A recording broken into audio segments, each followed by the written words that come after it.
तो आज हम जो पढ़ने वाले हैं, जो रिवीजन करने वाले हैं, वो है डबल ट्रिपल इंटीग्रेशन, मतलब द्वि और त्रि समाकलन, 2 बार समाकलन और 3 बार समाकलन। डबल मतलब 2 बार समाकलन, जिसे हम द्वि समाकलन कहते हैं। 2 बार समाकलन यानी समाकलन का समाकलन। एक बार जैसे x के साथ, दूसरी बार y के साथ, अगर फलन 2 चरों का है। और फिर है ट्रिपल इंटीग्रेशन, जिसे आप कहते हैं त्रि समाकलन, 3 बार समाकलन करना।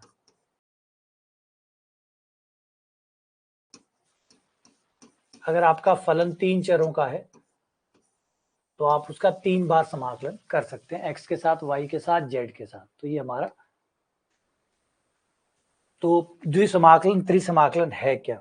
शुरुआत करते हैं। सबसे पहले द्विसमाकलन को समझिए, डबल इंटीग्रेशन होता क्या है और क्या मतलब रखता है हमारे लिए, और इससे हम जो निकालते हैं वो क्या निकलता है। थोड़ा ध्यान से समझिएगा, क्योंकि बेसिक आइडिया जो है वो जब पकड़ में आ जाता है ना, तो फिर सारी चीजें ठीक लगने लग जाती है। फिर हमें पता होता है कि हो क्या रहा है, चल क्या रहा है।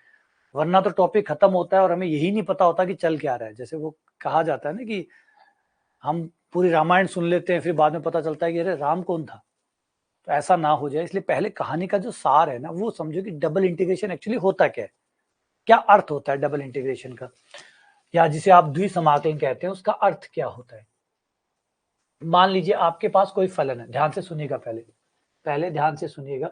आपके पास कोई फलन है 2 चरों का। अब ये 2 चरों का फलन क्या होता है। 2 चरों का फलन का मतलब होता है इसका मान 2 चीजों से आएगा, x और y से।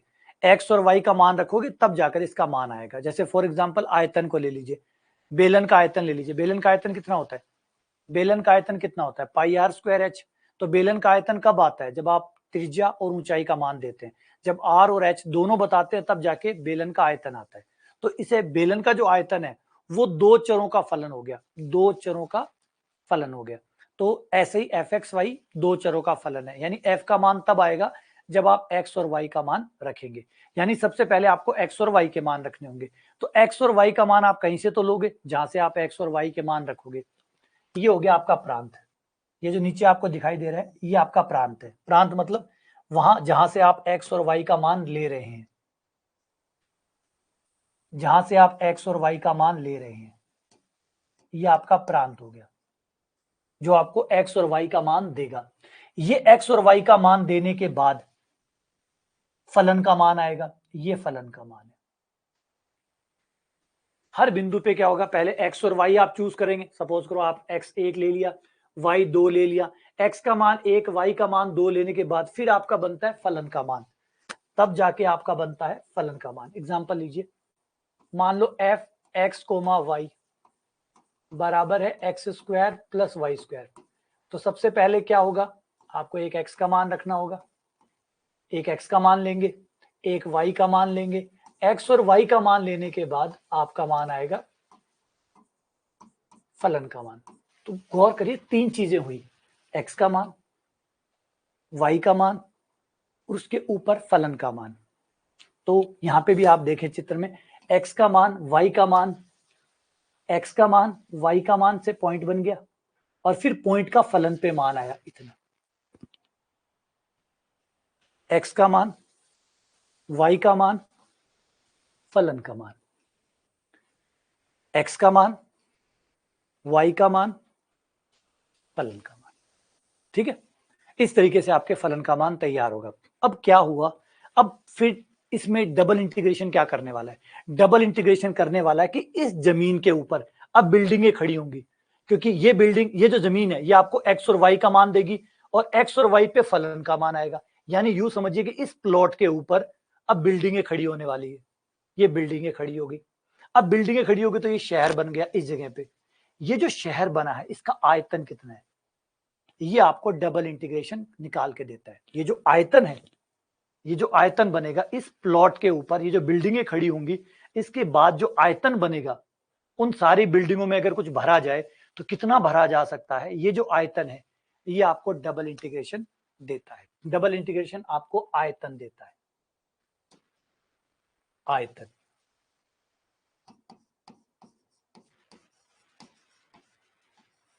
वक्र के नीचे का आयतन,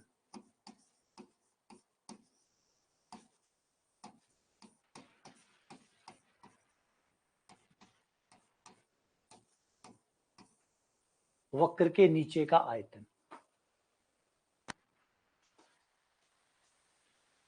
वक्र के नीचे का आयतन। तो ये आपको नीचे का जो आयतन है वो आपको पकड़ा देता है।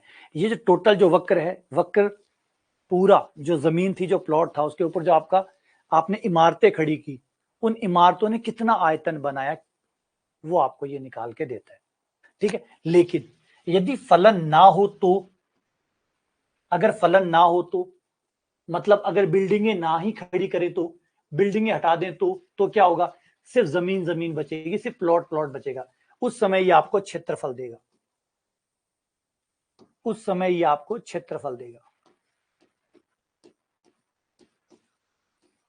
अगर ये देखो फलन एब्सेंट है, यहां पे फलन था, यहां पे कोई फलन नहीं है, कोई फलन नहीं है, तो अगर फलन हटा दें तो क्या होगा, फलन हटा दे तो सिर्फ जमीन जमीन बचेगी, तो जमीन का क्या होता है, क्षेत्रफल, तो आपको क्षेत्रफल मिल जाएगा। यानी आपका जो डबल इंटीग्रेशन है वो दो तरीके से काम करता है। अगर आप फलन डालोगे तो वो फलन जो इमारतें खड़ी करेगा उसके ऊपर, ये उसका आयतन बता देगा, उन सारी इमारतों का आयतन कितना, उन सारी इमारतों ने कितना आयतन उस जगह पे बनाया है, ये आपको वो दे देगा। लेकिन अगर फलन एब्सेंट है, कोई फलन नहीं है, तो ये आपको उस जो प्लॉट है उसका क्षेत्रफल दे देगा। यानी डबल इंटीग्रेशन दो तरीके से काम करता है, आयतन निकालने के भी काम आ सकता है और क्षेत्रफल निकालने के भी काम आ सकता है। यानी दोनों उपयोग है इसके, आयतन भी निकलवा सकते हो, वॉल्यूम भी निकलवा सकते हो, एरिया भी निकलवा सकते हो। कोई फलन डालोगे तो उसने जो आयतन बनाया होगा वो निकाल देगा, फलन नहीं डालोगे तो जो आपका प्लॉट है उसका क्षेत्रफल आएगा, दोनों कवर हो जाएंगे। इसे और एक एग्जांपल से समझो।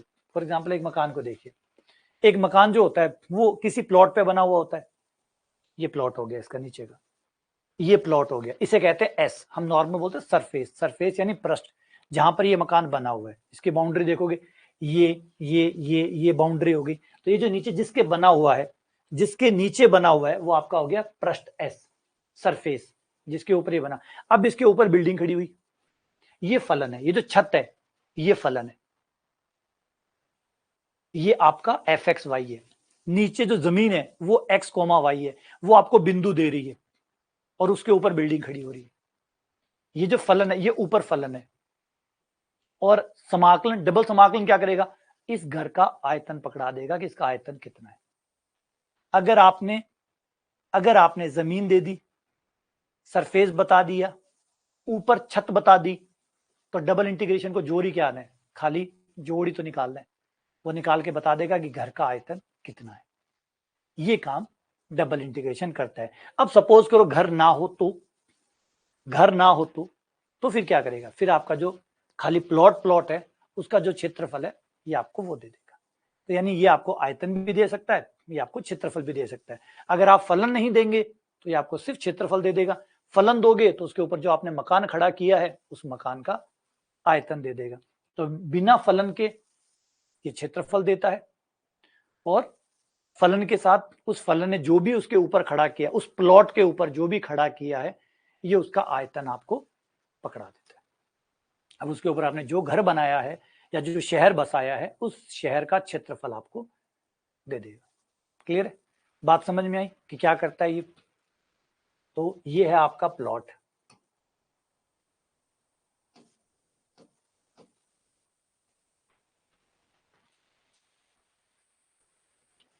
ये आपका प्लॉट, इस प्लॉट पे आपने खड़ी की है इमारतें, ये जो इमारतें आप खड़ी करोगे इसके ऊपर, कोई छोटी, कोई बड़ी, कोई उससे बड़ी, इन सारी इमारतों का आयतन आप निकालना चाहते हैं इस क्षेत्रफल एस के ऊपर, इस पृष्ठ के ऊपर जो आप इमारतें खड़ी कर रहे हैं, इन इमारतों का आयतन निकालना चाहते हैं तो डबल इंटीग्रेशन करेंगे। अगर इमारतें ना हो तो, इमारतें ना होने का मतलब फलन नहीं है, क्योंकि ऊंचाई तो फलन से ही आ रही है ना, एक्स वाई, ऊंचाई कौन दे रहा है, फलन ही तो दे रहा है। अगर फलन नहीं होगा तो ऊंचाई खत्म, ऊंचाई खत्म तो सिर्फ सरफेस बचेगा, सिर्फ प्लॉट बचेगा, तो उस केस में आपको सिर्फ क्षेत्रफल प्राप्त होगा। अदरवाइज अगर फलन विद्यमान है तो आपको ऊंचाई भी प्राप्त होगी, ऊंचाई प्राप्त होगी तो आपको आयतन प्राप्त होगा। तो ये इसीलिए डबल इंटीग्रेशन हमारे लिए बहुत उपयोगी है, क्योंकि दोनों काम करके देता है।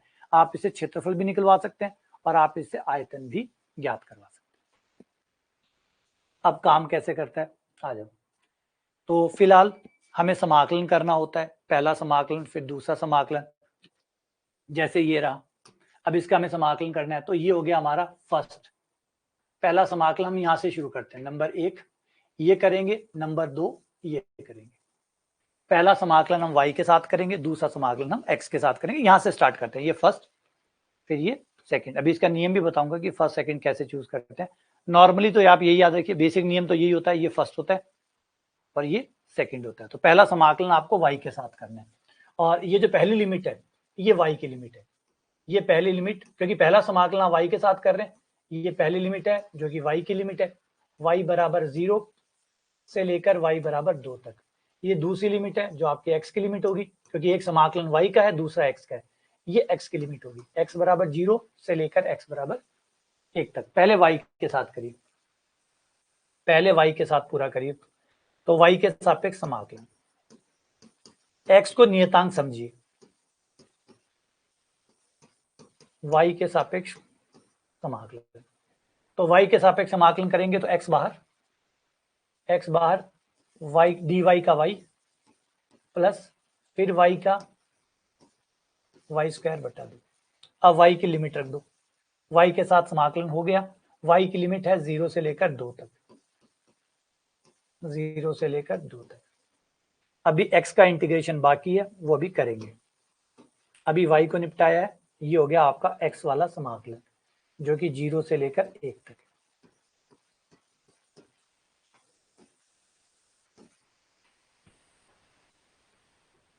ठीक है,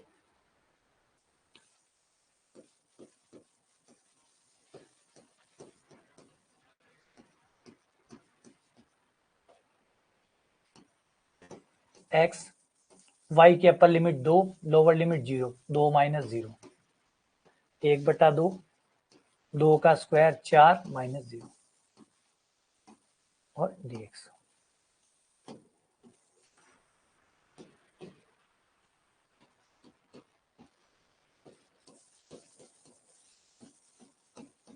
जीरो से लेकर 1 तक 2x प्लस 4/2 2। अब x के साथ समाकलन कर लो, 2x का समाकलन x स्क्वायर बटा 2, लिमिट 0 से लेकर 1 तक, 2 बार dx का x 0 से लेकर 1 तक,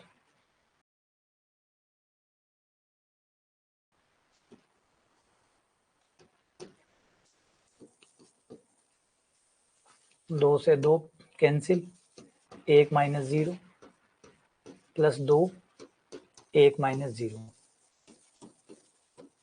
1 प्लस 2 बराबर 3, ये आ गया 3। इस तरीके से ये समाकलन पूरा किया जाता है।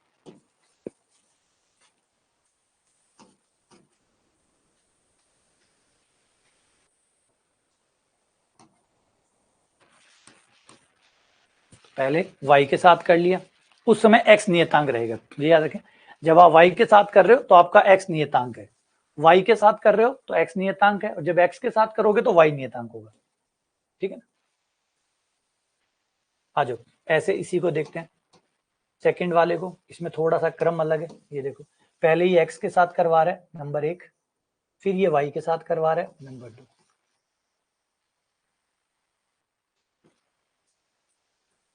1 2,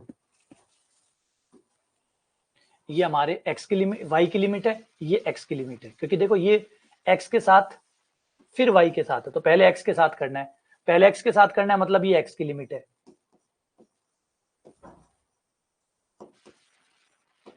लिमिट ऑफ x है,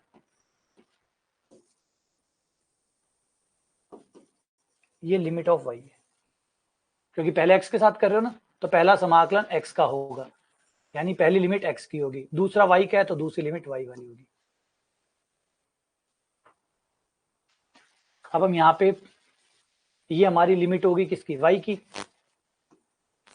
y बराबर 1 से लेकर y बराबर 2 तक, y बराबर 1 से, ये हमारी x की लिमिट है,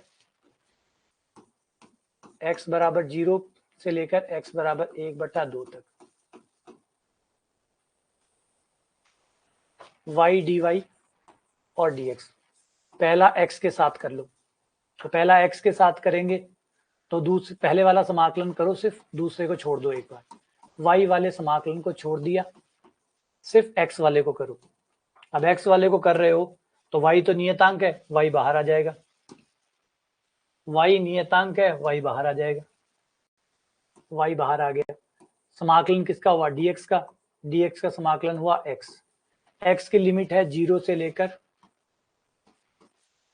1/2 तक, और dy वेट करेगा।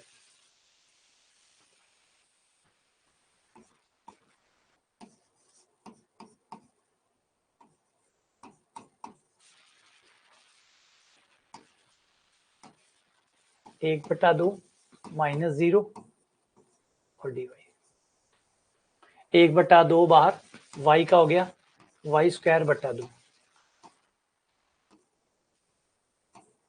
y का मान 1 से लेकर 2 तक, 1/4 बाहर, 2 रखने पर 4, 1 रखने पर 1, 3/4।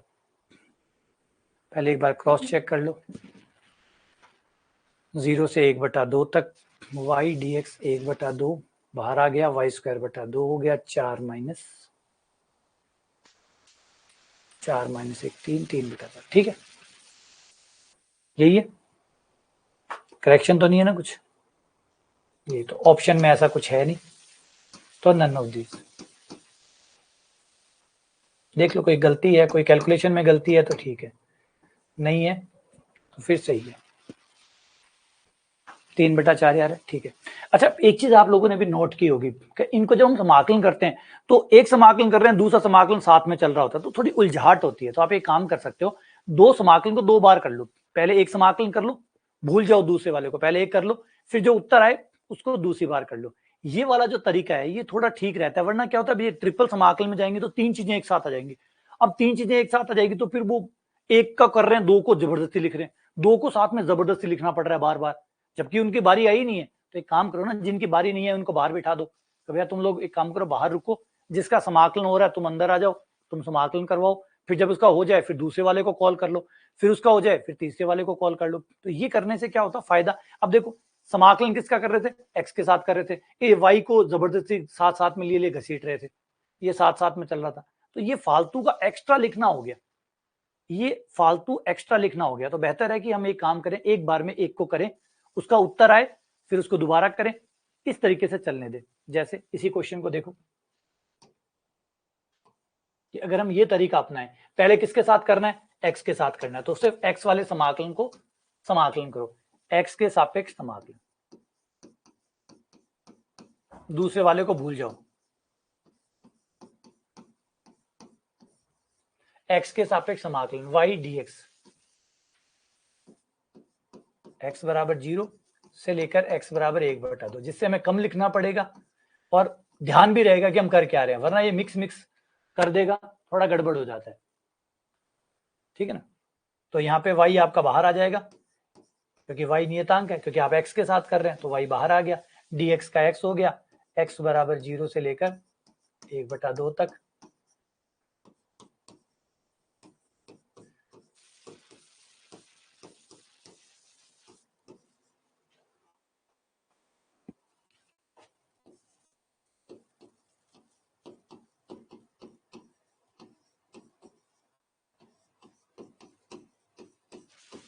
अब y के सापेक्ष समाकलन कर लो, ये आ गया, इसका y के सापेक्ष कर लो। y की लिमिट है 1 से लेकर 2 तक। इस तरीके से क्या उलझाहट कम होती है, साफ सुथरा काम होता है। 1/2 बाहर, y का y²/2, 1 से लेकर 2 तक 1/4, और ये आ गया 4 - 1 3/4। ये नीट एंड क्लीन काम हो गया, जल्दी काम हो गया। ये चीज आप करेंगे तो ज्यादा ठीक रहेगा बजाय उलझाहट के, क्योंकि वही होता है कि एक का कर रहे हो दूसरा साथ में लिए घूम रहे हो, उतार दो ना उसको, क्यों लिए घूम रहे हो, उसको साइड में रख दो कि भाई ठीक है तेरी बारी आएगी तो बुला लेंगे, तेरी बारी आएगी तो बुला लेंगे। पहले एक्स के साथ करते जाओ, एक बार एक्स के साथ कर लिया, जो आया फिर वाई के साथ कर लो, बस 2 बार ही तो करना है। दोनों एक साथ तो करने से गए, एक साथ तो नहीं होंगे, एक एक करके ही होंगे। तो पहले एक्स के साथ कर लो, फिर जो उत्तर आया उसका वाई के साथ कर लो, बस। तो इससे लिखना कम पड़ता है और फालतू में कंफ्यूजन भी नहीं होती, वरना कंफ्यूजन होती रहती है किसका कर रहा हूं, किसके साथ कर रहा हूं, वो मिक्स हो जाता है। चलिए आगे बढ़ते हैं। आगे इंपॉर्टेंट चीज इसके माने बात की थी, ऑर्डर ऑफ इंटीग्रेशन, किसका समाकलन पहले करते हैं। अब ये जाके यहाँ पे एक बड़ा कंफ्यूजन है, एक बहुत बड़ा कंफ्यूजन है कि ऑर्डर क्या होगा, क्रम क्या होगा। ऑर्डर ऑफ इंटीग्रेशन, समाकलन का क्रम।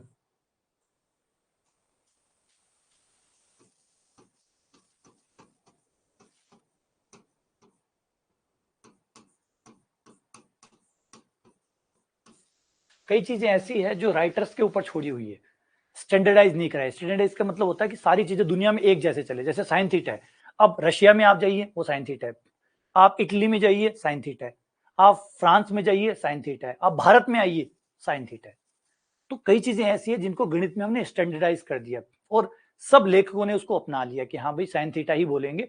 ऐसा नहीं है कि इटली वाले इटालियन में कुछ बोलेंगे या रशियन वाले रशिया में कुछ बोलेंगे, साइन थीटा साइन थीटा। आपको ये परहेज नहीं कर रहा कि तो ये तो अंग्रेजी शब्द है, साइन थीटा कैसे बोलेंगे, हम तो रशियन है, हम तो इसको कुछ और बोलेंगे। अगर ऐसा आप करेंगे, हर भाषा में कोई ना कोई मतलब तो होगा, हर भाषा अपना अपना यूज कर सकते हैं, लेकिन इससे क्या होगा, इससे कंफ्यूजन शुरू हो जाएगा, इससे पूरी दुनिया में कंफ्यूजन शुरू हो जाएगा। सही बात है। तो हम क्या चाहते हैं कि पूरी दुनिया में एक नियम रहे, एटलीस्ट खासकर गणित और विज्ञान के केस में हम चीजों को एक नाम से पुकारना चाहते हैं, एक तरीका अपनाना चाहते हैं, पूरी दुनिया का एक तरीका हो, गणित का एक तरीका हो। लेकिन फिर भी उसके बावजूद भी हमने बहुत सारी चीजों को तो स्टैंडर्डाइज कर लिया, जो आज इंडिया में जैसी चलती है अमेरिका में वही चलती है, रशिया में, चाहे दुनिया के किसी भी देश में किसी भी कोने में जाइए, वो एक ही तरीके का सिस्टम यूज कर रहे हैं, जिसे ISI मात्रक कहते हैं हम लोग।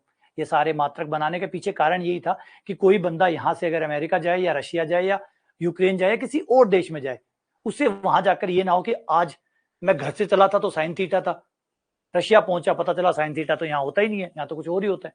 तो वो कंफ्यूजन ना हो, गणित एक जैसी रहे।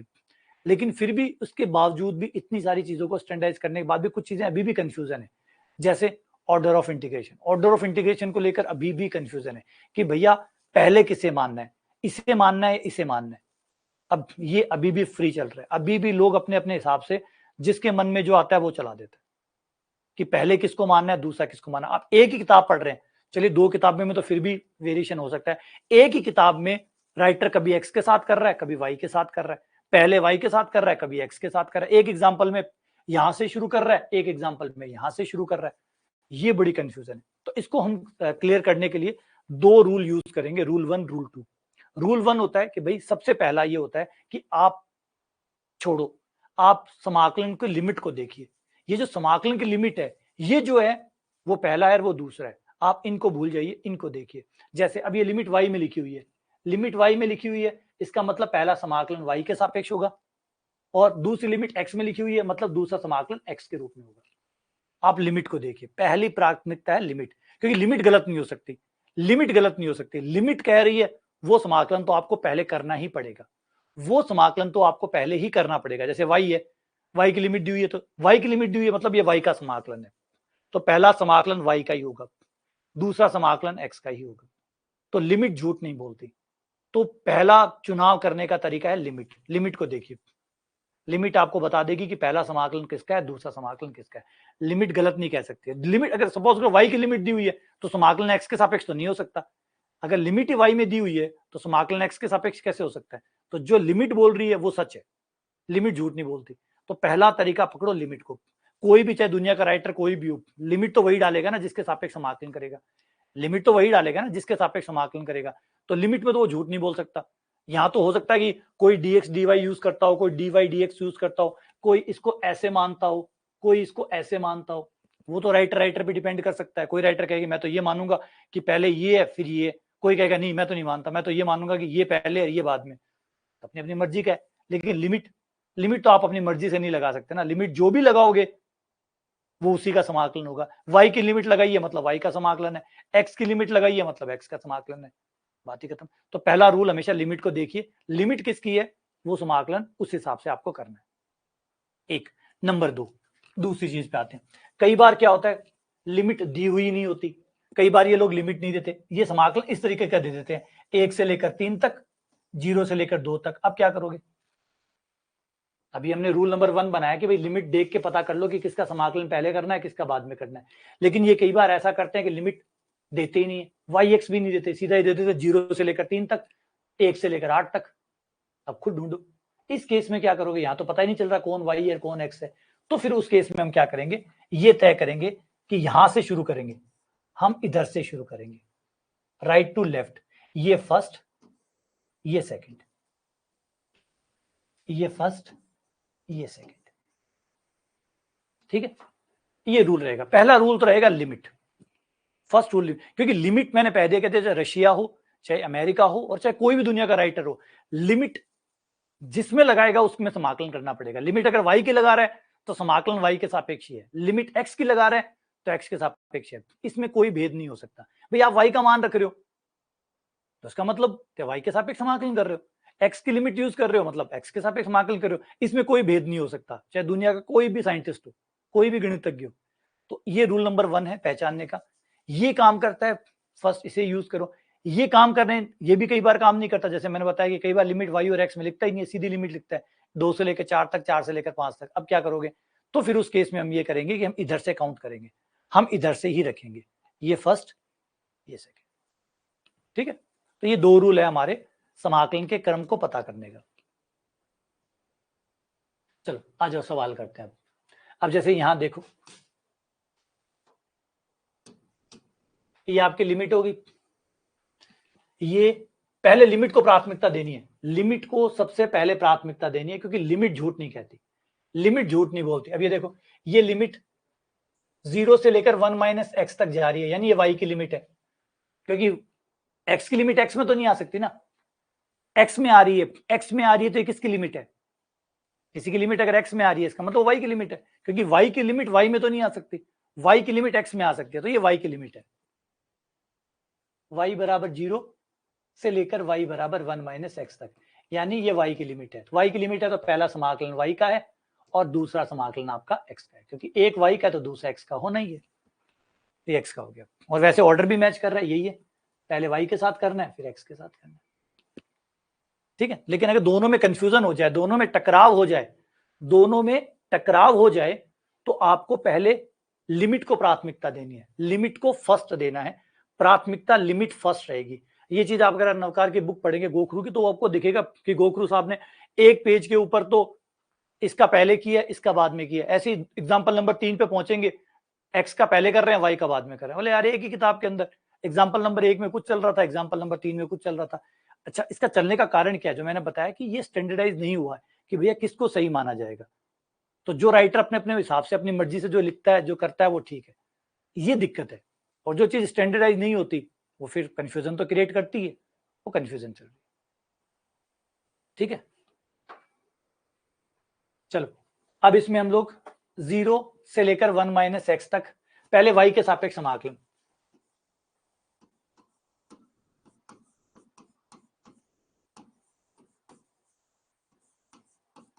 पहला समाकलन y के सापेक्ष। तो जब y के सापेक्ष समाकलन करेंगे तो x y का हो गया वाई स्क्वायर बटा 2, x नियतांक है बाहर आ गया, y का हो गया वाई स्क्वायर बटा 2, y बराबर 0 से 1 माइनस एक्स तक।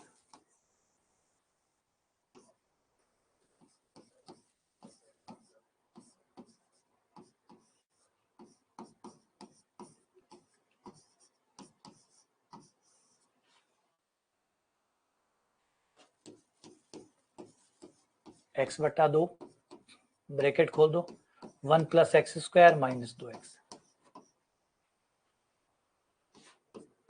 x को अंदर ले जाए तो ये हो गया x plus x cube minus 2x square.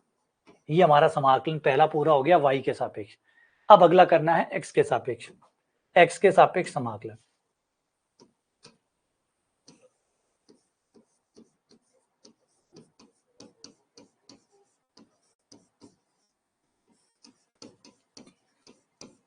x के सापेक्ष समाकलन, x के सापेक्ष समाकलन करेंगे तो x का हो जाएगा एक्स स्क्वायर बटा 2, लिमिट 0 से लेकर 1 तक,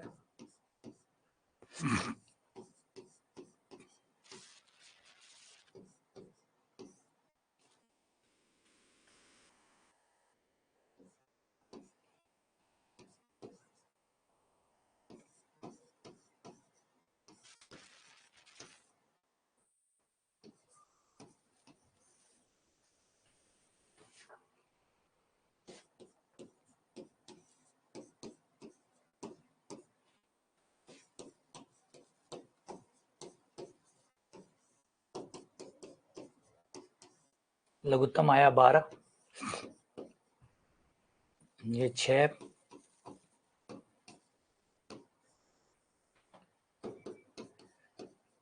एक बटा 24, ये हमारा आंसर होगा। तो इस तरीके से आपको दो पार्ट में निपटा लेना है, पहले y के सापेक्ष कर लो, फिर जो आंसर आए उसका x के सापेक्ष कर लो, लिमिट रख लो। ठीक है, चलो आगे बढ़ते हैं। Change of the order, order कैसे बदला जाता है। पहली बात जो इंपॉर्टेंट है, हम ऑर्डर पे इतनी चर्चा क्यों कर रहे हैं, क्योंकि ऑर्डर बदलने से समाकलन बदल जाता है। जरूरी नहीं है कि किसी समाकलन का अगर आप ऑर्डर बदल दो तो फिर समाकलन का आंसर सेम आता है। इट इज नॉट नेसेसरी, ये जरूरी नहीं है कि आप किसी भी क्रम में करो उत्तर एक आएगा, नहीं, क्रम बदलने पर समाकलन बदल जाता है, आवश्यक नहीं है। अगर आपने क्रम बदला तो आपका समाकलन बदल जाएगा। अगर आपने सेम सवाल सेम लिमिट का क्रम बदल दिया, dx dy या dy dx अपनी मर्जी से कोई भी क्रम ले लिया, क्रम पे हमने फोकस इसीलिए कर रहे थे कि क्रम ध्यान रखना है, अगर हमने क्रम बदल दिया तो हमारा उत्तर बदल जाएगा, क्योंकि क्रम का बड़ा महत्व है। चेंज ऑफ ऑर्डर, अगर आपने ऑर्डर बदलने की कोशिश की, आपने अपनी मर्जी का ऑर्डर लगाया कि चलो कोई बात नहीं, y के साथ पहले कर लेंगे फिर x के साथ कर लेंगे, या पहले x के साथ कर लेंगे फिर y के साथ कर लेंगे, कोई फर्क नहीं पड़ेगा, बिल्कुल फर्क पड़ेगा, अच्छा खासा फर्क पड़ेगा। तो जिस ऑर्डर में सवाल है उसी ऑर्डर में आपको करना होगा, जिस ऑर्डर में सवाल है उसी ऑर्डर में ही आपको समाकलन करना पड़ेगा। अपनी मर्जी से नहीं कर सकते कि पहले x के साथ कर लो और फिर y के साथ कर लो, या पहले y के साथ कर लो फिर x के साथ कर लो, ये छूट नहीं है, ये ध्यान रखना है। चेंज ऑफ ऑर्डर नहीं कर सकते आप, क्रम नहीं बदल सकते, अपनी मर्जी से तो नहीं बदल सकते एटलीस्ट। समाकलन का क्रम,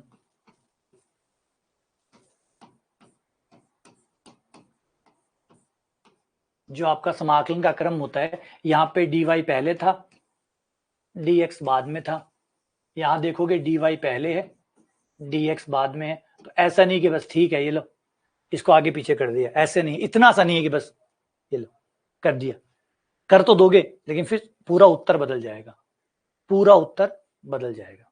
ठीक है, तो चेंज ऑफ ऑर्डर की छूट द्विसमाकलन में नहीं होती, ये छूट नहीं होती कि बस आप यूं बदल दो, इतना सा बदल दो, नहीं। अब इसके लिए कि कब बदला जा सकता है, उसके लिए तीन बातें हैं, तीन परमे हैं जो कहते हैं कि ऑर्डर बदलने के लिए आपको क्या करना होगा। इस पे सवाल भी पूछा जाता है कि ऑर्डर चेंज अगर आप करना चाहते हैं तो आप ऑर्डर कैसे चेंज कर सकते हैं। तो उसके लिए थोड़ी माथापच्ची करनी पड़ेगी, या तो देखो ऑर्डर चेंज करो ही मत, जैसा है वैसा ही करो, कुछ भी मत बदलो, बदलोगे तो रामायण होगी। लेकिन फिर भी अगर बदलना चाहते हो तो तीन थ्योरम है, एक है फ्यूबिनी की थ्योरम, एक है टॉनेली की थ्योरम और एक है रीजन एडजस्टमेंट। सबसे पहला होता है फ्यूबिनी की थ्योरम, कहती है कि अगर आपकी लिमिट कांस्टेंट है, अगर आपकी लिमिट कांस्टेंट है तो आप ऐसा कर सकते हैं। लिमिट कांस्टेंट का मतलब दोनों लिमिट कांस्टेंट है, जैसे 0 से लेकर 3 तक, 3 से लेकर 4 तक, अगर ऐसी लिमिट्स है तो आप इंटरचेंज कर सकते हैं। अगर लिमिट कांस्टेंट है तो आप इंटरचेंज कर सकते हैं। जैसे अभी पिछला सवाल था, इसमें आप नहीं कर सकते क्योंकि लिमिट चर है, ये देखो ये लिमिट चर है, ये कांस्टेंट है 0 से 1, ये नियतांक है, ये भी नियतांक है, लेकिन ये चर है। तो अगर आपकी दोनों की लिमिट कांस्टेंट है तो आप इंटरचेंज कर सकते हैं। लेकिन समाकलन को साथ में लेके जाना, ऐसे नहीं कि ये सोचो कि बस खाली इतने को बदल दो, इतने को नहीं बदलना, आपको लिमिट भी उधर ले जानी है, इसकी लिमिट इधर, क्योंकि ये y की लिमिट थी तो y की लिमिट वहां ले जाओ, x की लिमिट यहां ले जाओ, ये फ्यूबिनी की थ्योरम कहती है। जैसे अभी इसको देखो, इससे पहले हमने किया था, इनकी लिमिट कांस्टेंट थी, अब इनकी लिमिट कांस्टेंट है तो इसमें आप क्रम बदल सकते हैं, इसमें अगर आप चाहें तो आप क्रम बदल सकते हैं क्योंकि इसकी लिमिट कांस्टेंट है। तो जिनकी लिमिट कांस्टेंट हो, जिनकी लिमिट कांस्टेंट हो, अचर हो, उनमें आप क्रम बदल सकते हैं। लेकिन क्रम बदलने सिर्फ ये नहीं dx dy को dy dx कर दिया, ये नहीं, समाकलन भी आगे पीछे करना होगा क्योंकि y की लिमिट तो y की है ना, तो वो आगे पीछे, y की लिमिट x की लिमिट, वो भी इंटरचेंज करना है। ठीक है, एग्जाम्पल के लिए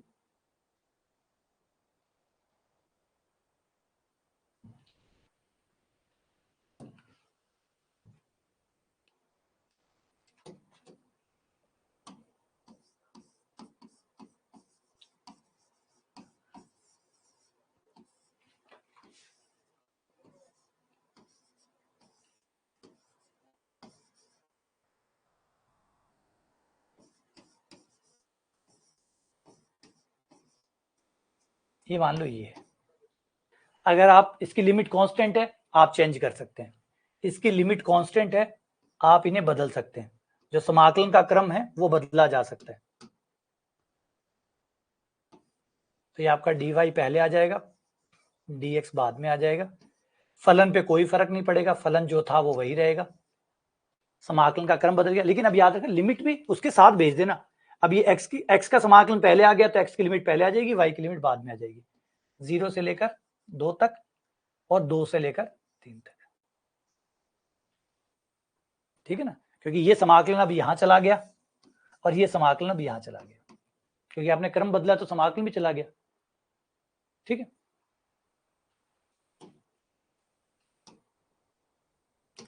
ये फ्यूबिनी की थ्योरम कहती है। कांस्टेंट है तो आप कर सकते हैं।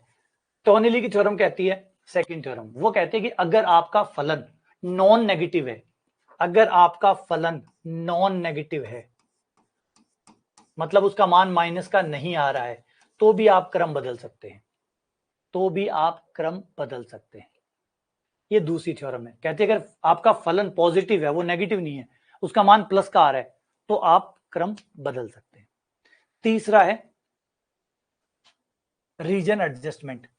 अगर मान लो हमारी लिमिट कांस्टेंट नहीं है, हमारा फलन पॉजिटिव नहीं है, तो फिर क्या करें? तो तीसरी थ्योरम सबके लिए है, वो कहते हैं कि भाई एक काम करो, आप जो पहले समाकलन कर रहे थे उसका रीजन देख लो, उसका क्षेत्र देख लो क्या है, दोबारा समाकलन करो, क्षेत्र वही रहने दो, क्षेत्र चेंज मत करो, क्षेत्र वही रहने दो, जिस क्षेत्र पे पहले समाकलन हो रहा था उसी क्षेत्र पे अब समाकलन होना चाहिए। बस क्षेत्र को रीएडजस्ट कर दो, वो जो रीजन है जिसके ऊपर वो समाकलन हो रहा था उसको वही बनाए रखो बस, तो आपका समाकलन भी वही बना रहेगा। अगर आपने रीजन वही बनाए रखा, लिमिट चेंज होने के बाद भी अगर वही रीजन बनता रहता है, वही क्षेत्र बना रहता है, तो फिर आप क्रम को बदल सकते हो। आपको रीजन एडजस्ट करना पड़ेगा, रीजन एडजस्ट कर लिया तो ठीक है। तो ये कहता है क्षेत्र एडजस्टमेंट, क्षेत्र को व्यवस्थित कर लो। आपका क्षेत्र नहीं बदलना चाहिए, जिस पर पहले समाकलन हो रहा था अभी भी उसी क्षेत्र पे समाकलन होना चाहिए, तब तो आपका आंसर भी सेम आता रहेगा, तब आपका समाकलन। हाँ, ऊपर वाले ने कुछ नहीं कहा, ऊपर वाला कह रहा है बस लिमिट कांस्टेंट होनी चाहिए, प्लस माइनस की कोई शर्त नहीं है। फुबीनी कहता है भाई आपकी जो लिमिट है ना वो कांस्टेंट होनी चाहिए बस, उसके बाद में आपका फलन चाहे कैसा भी हो कोई फर्क नहीं पड़ता। टोनेली वाली थ्योरम कहती है कि चाहे लिमिट चाहे कैसी भी हो, अगर आपका फलन पॉजिटिव है तो फिर आप क्रम को बदल सकते हैं। और तीसरी थ्योरम कहते हैं रीजन एडजस्टमेंट के, भैया क्षेत्र को व्यवस्थित कर लो। आप तो देखो कि पहले जो समाकलन कर रहे थे उस समय आपका क्षेत्र क्या था, बस उसको लिमिट चेंज करके उसको एडजस्ट कर लो, कोई दिक्कत नहीं, चला लेंगे, फिर आपका उत्तर वही आएगा जो पहले आ रहा था। अब ये जो तीसरा नियम है ये हमारे लिए सबसे काम का है, रीजन एडजस्टमेंट। इसी पे सवाल बनता है जो पूछेगा। आ जाओ, ये कैसे होता है इसे देखो, ये हमारा सवाल देगा इस तरीके से और फिर कहेगा कि उसका क्रम बदल के बताइए, इसका क्रम बदल के बताइए।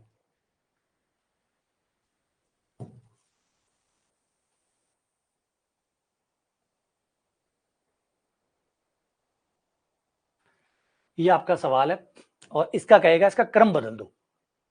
ठीक है, क्रम बदल दो, क्रम बदल दो मतलब dx dy है, dy dx बना दो इसको। और यहां देख सकते हो सब में dy by dx, dy by dx, dy by dx, सब में क्रम बदल दिया।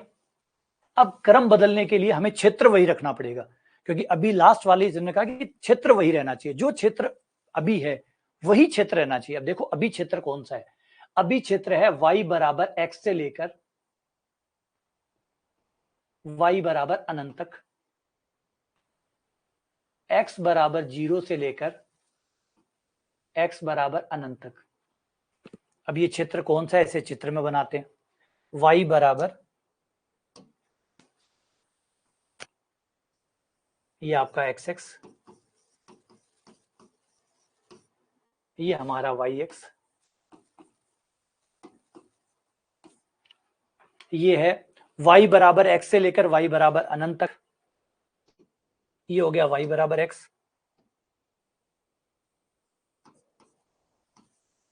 y बराबर x से लेकर अनंत तक, अनंत तक यानी ऊपर ऊपर चलते रहो, x का मान 0 से लेकर अनंत तक, ये x का मान 0 ये हुआ से लेकर अनंत तक, यानी ये ऊपर वाला क्षेत्र हो गया। इस ऊपर वाले क्षेत्र के अंदर ये समाकलन किया जा रहा है।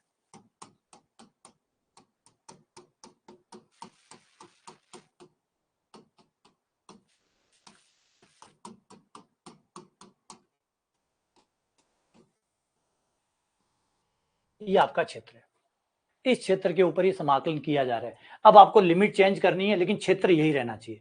लिमिट चेंज करनी है, क्षेत्र यही रहना है। इसी क्षेत्र के ऊपर अगर आप दोबारा समाकलन करोगे क्रम बदल के तो कोई दिक्कत नहीं, उत्तर यही आएगा। यही है रीजन एडजस्टमेंट, रीजन वही रहना चाहिए, रीजन चेंज नहीं होना चाहिए। अब इसी रीजन के ऊपर हमें समाकलन करना है, लेकिन अब आपका समाकलन बदल गया है। अब आपका x के सापेक्ष पहले है, x के सापेक्ष फर्स्ट करना है, y के सापेक्ष सेकंड करना है। तो x के सापेक्ष सेकंड फर्स्ट करना है, तो आओ ये देखो, ये रहा x की लिमिट। देखो x की लिमिट 0 से लेकर, x की लिमिट कहां तक गई, y तक। x की लिमिट 0 से लेकर y तक, तो ये होगी x बराबर 0 से लेकर y तक, 0 से y तक। फिर y की लिमिट 0 से लेकर अनंत तक, 0 से लेकर अनंत तक। ये लो सेम क्षेत्र लिए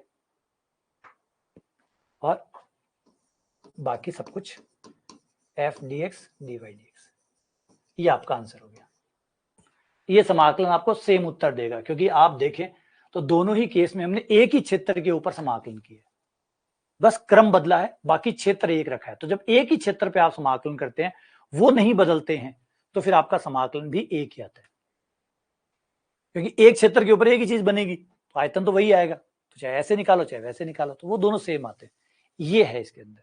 तो लिमिट को चेंज करते टाइम पहले तो जो आपको दिया गया उसका क्षेत्र बनाइए, फिर उसी क्षेत्र को आप कन्वर्ट करिए, उसकी लिमिट को कन्वर्ट करिए अपने हिसाब से, नए समाकलन के हिसाब से। जैसे x की लिमिट पहले लगानी है, तो देखो x की लिमिट कहां से कहां तक जा रही है, फिर y की लिमिट देखो उस क्षेत्र में y की लिमिट कहां से कहां तक जा रही है, और वो लिमिट तैयार करो।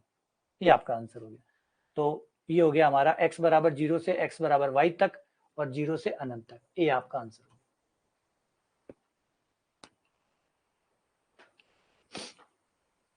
ठीक है, इसके ऊपर थोड़ी मेहनत करनी पड़ेगी आपको, ये भी है ना। इसके ऊपर आपको जब फ्री हो तब खूब मेहनत करिएगा, इनको पढ़ना। अब ये को चित्र बनाना, ये चित्र बनाना, लिमिट बनाना, ये आपको शुरू में सीखना पड़ता है। जब आप सबसे पहले जब आप क्षेत्रकलन पढ़ते हैं ना, समाकलन के साथ जो आप क्षेत्रकलन का टॉपिक पढ़ते हैं, जिसमें एरिया निकालते हैं, क्वाड्रेचर, वहां जाके आपको पहली बार लिमिट सीखते हैं कि भाई लिमिट कैसे लगानी है, क्षेत्रफल निकालते समय आप लिमिट कैसे लगाते हैं, ये सारा उस हिस्से का आता है।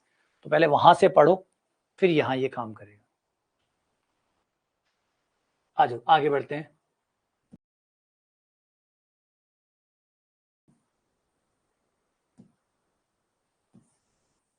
अब ध्रुवीय के साथ चलते हैं, पोलर फॉर्म, ध्रुवीय समाकलन। ध्रुवीय समाकलन जैसे हमारा अभी x और y में चल रहा था, इसी को r और थीटा में भी किया जा सकता है। अच्छा, क्यों किया जा सकता है? पहला क्वेश्चन तो ये बनेगा कि क्यों किया जा सकता है, एक्स वाई भी तो परेशान कर रहा है, तो आर और थीटा और परेशान करेगा। नहीं, कई बार क्या होता है कि समाकलन करना, एक्स और वाई में समाकलन करना थोड़ा मुश्किल होता है, कार्तीय में थोड़ा मुश्किल होता है, लेकिन जैसे ही हम लोग उसे ध्रुवीय में चेंज करते हैं, समाकलन आसान हो जाता है। इसलिए हम ध्रुवीय का इस्तेमाल करते हैं। और उसमें हम क्या करते हैं, जो dx और dy है, dx dy, उसकी जगह हम रख देते हैं r d थीटा dr। ये तो हम dx dy की जगह रखते हैं, नई लिमिट हम थीटा और आर में बनाते हैं और फिर समाकलन करते हैं। और काटते रूप में बदलने के लिए, काटते से ध्रुवीय में बदलने के लिए इन समीकरणों को, जो कि बार बार यूज की जाती है जब भी काटते से ध्रुवीय लाना हो, x की जगह आर कॉस थीटा, y की जगह r sine theta, r square बराबर x square plus y square, tan theta बराबर वाई बटा एक्स, इनका आप इस्तेमाल करते हैं। ठीक है, और dx dy की जगह R D theta D R रख दो, ये dx dy की जगह रख दो, बाकी x y की जगह ये मान रख दो। इससे आपका जो समाकलन है वो कार्तीय से ध्रुवीय में कन्वर्ट हो जाएगा। ठीक है, एग्जांपल देखो, जैसे अभी ये सवाल है, अब इसे कह रहा है कि ध्रुवीय रूप में चेंज करो, इसे ध्रुवीय रूप में चेंज करो। अभी में दिक्कत ये होती है कि इनका चित्र बनाना पड़ेगा, क्योंकि ऊपर वाला तो जो समाकलन है वो तो आपका आराम से चेंज हो जाएगा, लेकिन जो लिमिट है उसके लिए आपको चित्र बनाना पड़ेगा, यानी वक्र अनुरेखण का इस्तेमाल करना पड़ेगा। तो ये वाला पार्ट तो आसान है, जो अंदर वाला है ये x की जगह r cos थीटा रख दो, y की जगह r sin थीटा रख दो, dx dy की जगह r d थीटा dr रख दो। ये अंदर वाला तो आराम से चेंज हो जाएगा, लेकिन लिमिट चेंज करने में दिक्कत आएगी, क्योंकि लिमिट चेंज करने के लिए पहले चित्र बनाना पड़ेगा। तो x की जगह r cos theta, x square plus y square का पूरे का ही मान पड़ा है हमारे पास आर स्क्वायर, वो आर स्क्वायर रख दो। एक्स की जगह आर कॉस थीटा रख दिया, x square plus y square की जगह आर स्क्वायर रख दिया, dx dy की जगह R D theta D R रख दिया, R D theta D R. अब लिमिट चेंज करते हैं, पहले क्षेत्र बनाते हैं इसका, पहले इसका क्षेत्र बनाते हैं। अब यहां पे भी देखोगे दोनों में विवाद हो रहा है। यहां पे क्या लिखा हुआ है, dy, लिमिट किस में आ रही है, y में। लिमिट y में कैसे आ सकती है, ये देखो y की लिमिट y में थोड़ी आ सकती है। तो इस केस में अब यहाँ पे कॉन्ट्राडिक्शन हो गया, यहां तो ये क्रम बता रहा है कि पहले y के साथ करो फिर x के साथ करो, जबकि हम यहां देखते हैं तो यहां तो कुछ और ही चल रहा है। यहां लिमिट बता रही है y से लेकर a तक, y से लेकर a तक, यानी लिमिट y में आएगी, लिमिट y में आएगी तो ये x की लिमिट है, क्योंकि y में आ रही है तो लिमिट तो x की हुई ना, तो ये x की लिमिट है। तो अब दोनों में से किसको सही माने, तो जब ऐसा मौका आ जाए तो आपको लिमिट को सही मानना है, ना कि समाकलन के क्रम को, तब आपको उसके साथ जाना है कि ये सही है। ये कंफ्यूजन बीच में कई बार आएगा हमारे सवालों के दौरान कि भाई अगर मान लो कोई अच्छा पेपर बनाने वाला होगा तब तो इस कंफ्यूजन को नहीं रखेगा, लेकिन कोई मान लो हर कोई रैंडमली किताब में से उठा के डालेगा तो ये कंफ्यूजन आए, तो उस केस में आपको इससे प्राथमिकता देनी है, ना कि इसे। तो अब आपको लिमिट, क्योंकि लिमिट सही है ना, लिमिट तो बोल रही है, इसका मतलब वो सही बोल रही है, क्योंकि वो ज्यादा तथ्य है उसके पास। लिमिट आपको लास्ट में रखनी है, लिमिट रखनी है तो समाकलन उसी के साथ करना पड़ेगा। तो अब ये लिमिट देखो y से a जा रही है, y से a जा रही है, इसका मतलब लिमिट y में है। अब लिमिट y में है तो y की लिमिट y में तो नहीं आ सकती, यानी ये x की लिमिट है। तो x की लिमिट है, यानी पहला समाकलन x के साथ है, दूसरा y के साथ है। तो इससे आपको लिमिट मिली x बराबर y से x बराबर a तक। अब ये x की लिमिट है तो ये y की लिमिट है, तो दूसरी लिमिट है y बराबर 0 से a तक।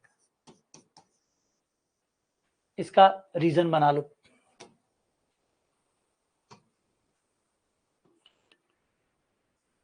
इसका रीजन बना लो।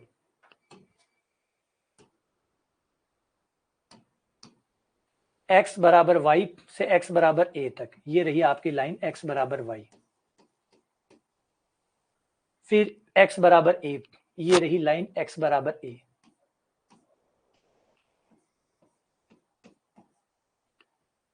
x बराबर y से x बराबर a, फिर आपकी y बराबर 0 से y बराबर a, ये रहा y बराबर 0 से लेकर y बराबर a, y बराबर a, जो कि आपको ऊपर मिलेगा।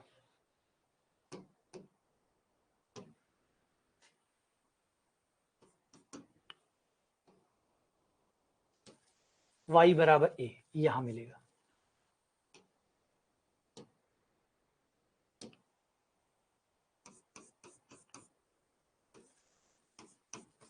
y बराबर a। ये रीजन हो गया आपका।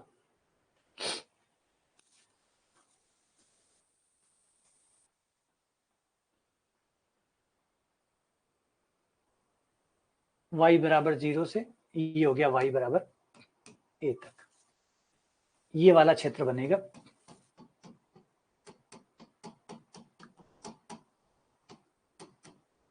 इस रीजन पे हमें समाकलन करवाना है। अब इस रीजन को चेंज करो, पहले तो r में चेंज करो, फिर थीटा में चेंज करो। अब r का मान देखें, इस क्षेत्र में यहां से r शुरू होगा और r जो है वो इस लाइन पे जाके खत्म हो जाएगा। r यहां से शुरू होगा, यानी यहां r का मान 0 है, यहां r खत्म हो जाएगा तो यहां में r निकालना होगा।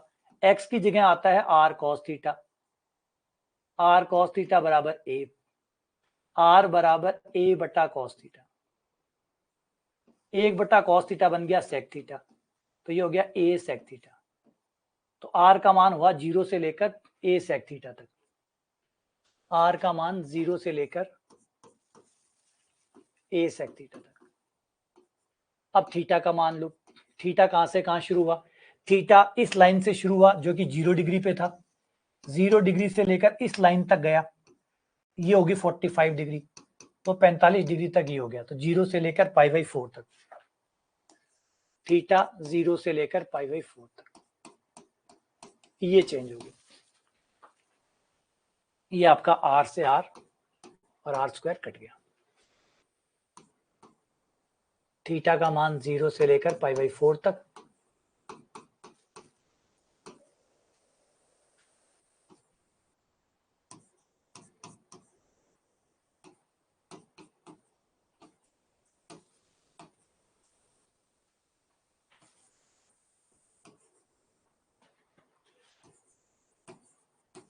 ये सब, ये आपका आंसर हो गया। तो आपका आंसर हो गया डी। थोड़ा सा इसको देख के अब टेंशन हो रही होगी, तो टेंशन मत लीजिएगा, ये तो तब आता है जब मान लो पेपर बनाने वाले को जब गुस्सा उतारना होता है ना, तब वो ऐसे सवाल लाता है, अदरवाइज ऐसे सवाल नहीं लाता। नॉर्मली तो क्या करता है, उसे पता है कि भाई कंपटीशन में स्टूडेंट जो बैठ रहे हैं उन किस तरीके का है, क्योंकि सीटें खाली रही हुई है तो मैसेज लगातार गया हुआ है। पेपर बनाने वाले के पास मैसेज लगातार गए हुए हैं, क्योंकि सीटें खाली होती है तो वो समझ जाते हैं कि भाई पेपर टफ बना है, अगली बार कम बनाना है ना, तो क्लियर है, वो लगातार जाता रहता है मैसेज, फीडबैक आपके पास आता रहता है। आपने जो पेपर बनाया और उसकी कट ऑफ अगर ज्यादा जा रही है तो आपके पास ये मैसेज आता है कि आप पेपर आसान बना रहे हो, अगली बार पेपर ठीक बनाना।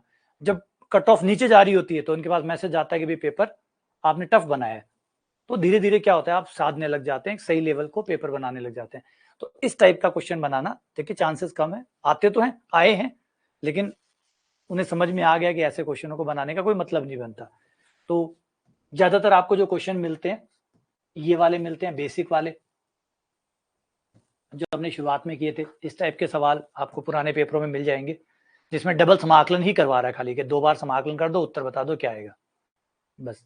इस टाइप के सवाल भी पेपर में आए हुए हैं, जब उन्हें लगा कि हाँ पेपर का लेवल इतना ही काफी है, इतने में भी बहुत कुछ हो सकता है, तो इतने में भी चल जाता है, तो इस टाइप के सवाल भी उन्होंने डाले हुए हैं। और ये जो मैंने अभी डाला है ये भी डाला हुआ है, लेकिन अब लगता नहीं है कि शायद दोबारा ऐसे स्तर के सवाल आएंगे, और आएंगे तो फिर उनकी अक्ल ठिकाने आ जाएगी, है ना। तो ऐसे सवाल डालेंगे तो ये सवाल खाली ही जाएंगे, क्योंकि इतना डेप्थ में जाना और करना आसान कहाँ है। इनके लिए पूरा आपको ग्राफ बनाना और बनाना, ये सब है।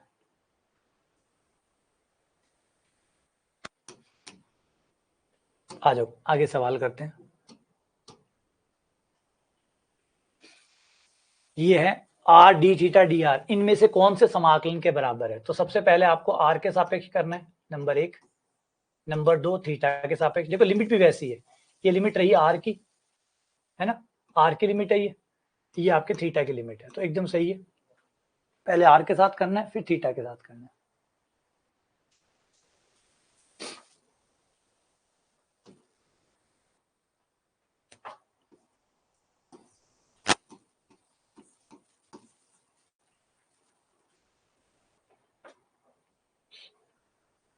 तो पहले हम आर के साथ कर रहे हैं, तो ये हो गया r² बटा 2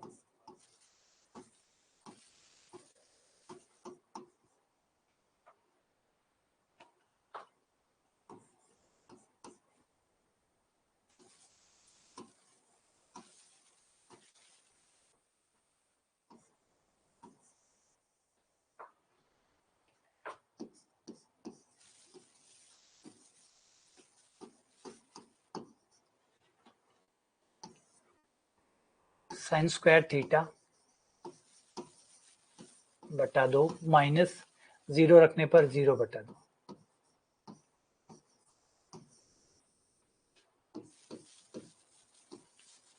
जीरो से π/2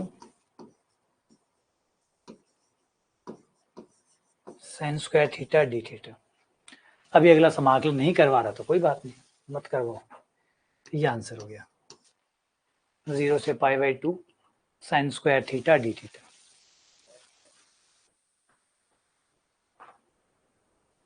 आगे चलते हैं ट्रिपल इंटीग्रेशन पे। ट्रिपल इंटीग्रेशन, फिलहाल इसका कोई भी नॉर्मल तरीके से इसका कोई मतलब नहीं निकलता ट्रिपल इंटीग्रेशन का। ट्रिपल इंटीग्रेशन जो है उसका जनरल सेंस में कोई मतलब नहीं निकलता। मतलब अगर मैं ये चाहूं कि मैं आसपास में ट्रिपल इंटीग्रेशन को देख पाऊं तो ऐसा कोई एग्जांपल इसका नहीं मिलता। जैसे अभी डबल इंटीग्रेशन के बारे में बात की थी कि डबल इंटीग्रेशन आपके काम आ जाता है क्षेत्रफल निकालने के, आपके आयतन निकालने के। और क्षेत्रफल और आयतन जो है वो आपके दैनिक जीवन से जुड़ी हुई चीज है। क्षेत्रफल और आयतन जो है वो आपके दैनिक जीवन से जुड़ी हुई चीज है, तो डबल इंटीग्रेशन आपके दैनिक जीवन से जुड़ता है। ट्रिपल इंटीग्रेशन ऐसा कोई सेंस नहीं बनाता। ऐसा नहीं कि सेंस नहीं बनाता, किस लेवल पे नहीं बनाता, क्वेश्चन वो है। आपके जो दैनिक जीवन का जो बेसिक है वहां पे इसका कोई सेंस नहीं बनता। ये काम आता है आयतनीय समाकलन निकालने के लिए।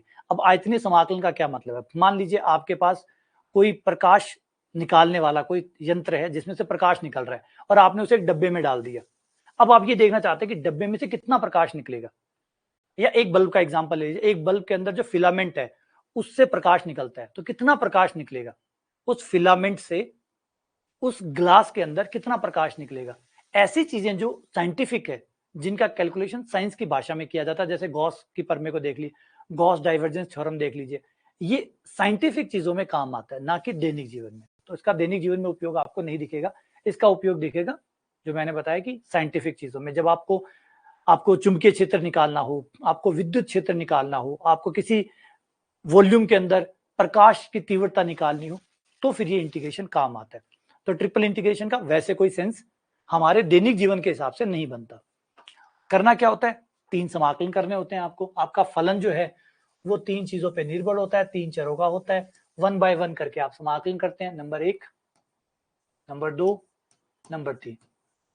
क्रम तो हमेशा यही रखते हैं हम नॉर्मली, लेकिन लिमिट को प्राथमिकता देनी है। लिमिट को प्राथमिकता देनी है क्योंकि यहाँ पे थोड़ा फ्रॉड हो सकता है, लेकिन आप लिमिट को देखिएगा। लिमिट किसकी है? ये पहला समाकलन, ये दूसरा समाकलन, ये तीसरा समाकलन।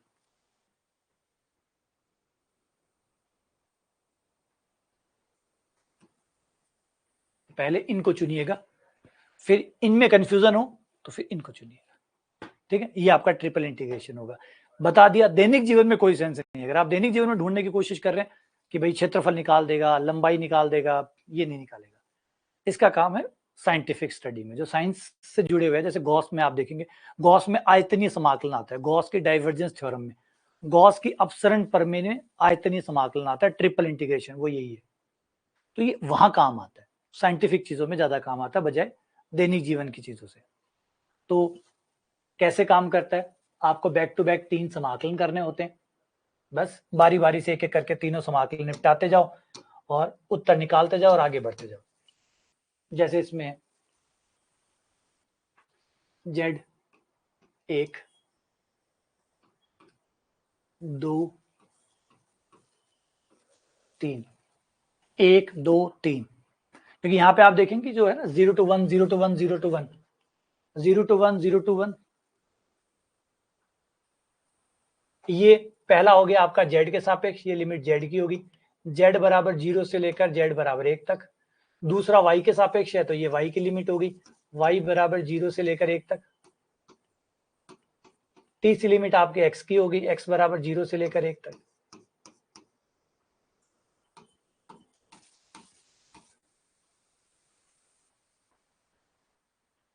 X बराबर 0 से लेकर 1 तक, Y बराबर 0 से लेकर 1 तक, Z बराबर 0 से लेकर 1 तक।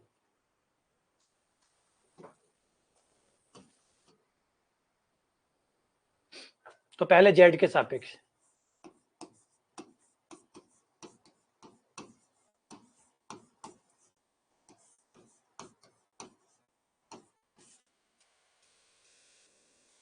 Z के सापेक्ष समाकलन।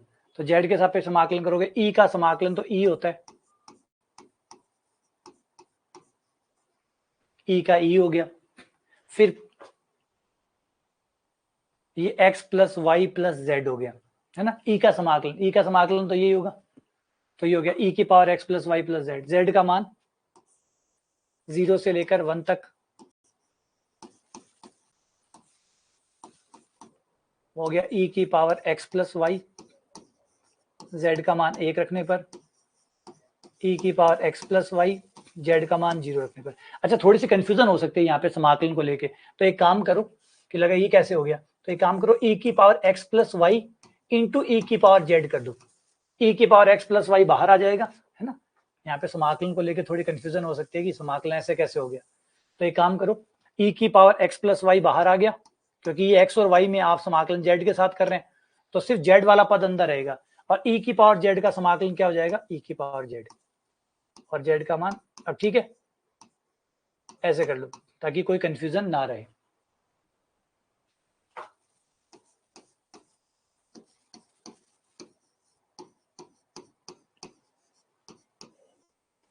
ई की पावर 1 माइनस ई की पावर 0,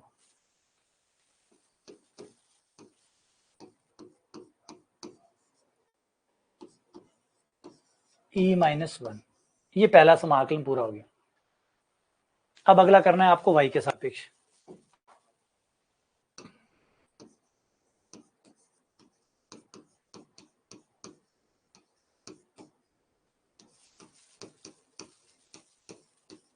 y के सापेक्ष समाकलन, तो e की पावर x बाहर, e माइनस 1 बाहर, e की पावर x बाहर, e माइनस 1 बाहर, e की पावर y का समाकलन e की पावर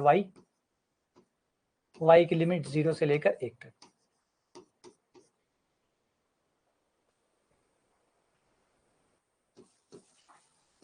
e की पावर x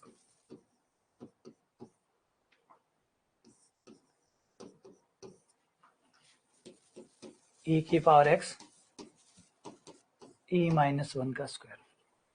तीसरा कर दो x के सापेक्ष,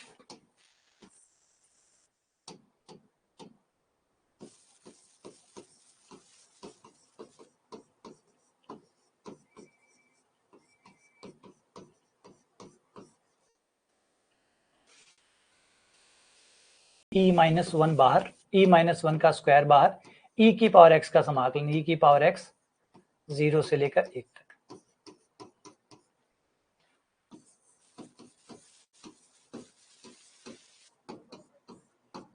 ये हो गया e माइनस 1 की होल।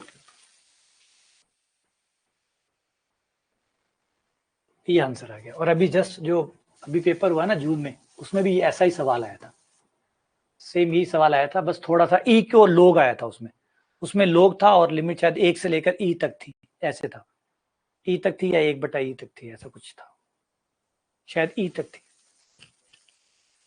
ऐसा था वो जो भी आया था। थोड़ा मुझे याददाश्त, हो सकता है मैं भूल जाऊं, कुछ ऐसा आया था।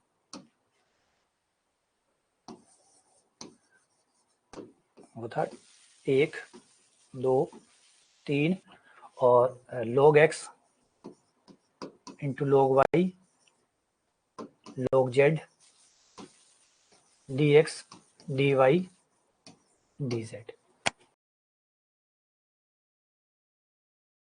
और वही z बराबर था शायद 1 से लेकर e तक, y बराबर 1 से लेकर e तक, x बराबर 1 से लेकर e तक।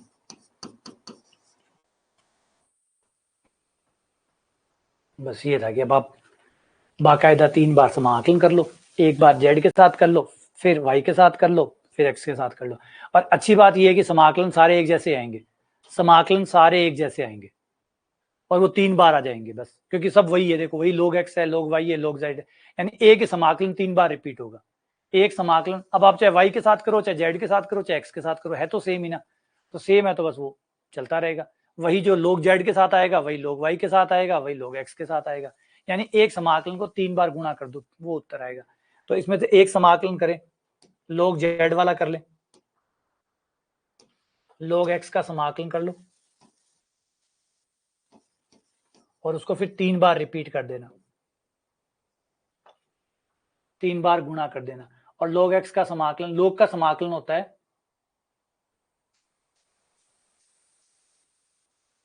log का समाकलन x log x बटा ई, ये फॉर्मूला होता है इसका।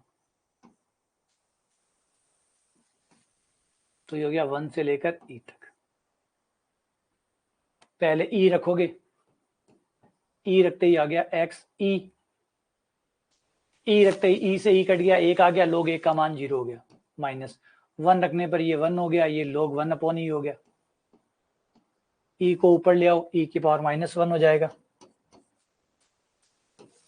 -1 आगे आ जाएगा, minus minus plus 1, log e का मान 1 हो जाएगा, ये 1 हो गया। अब तीनों का समाकलन करोगे ऐसे ही 1 गुणा 1 गुणा 1, क्योंकि तीनों सेम है, लिमिट भी सेम है, सब कुछ सेम है, तो 3 बार गुणा हो जाएंगे, तो आंसर आ जाएगा 1। तो इस टाइप का सवाल आया था।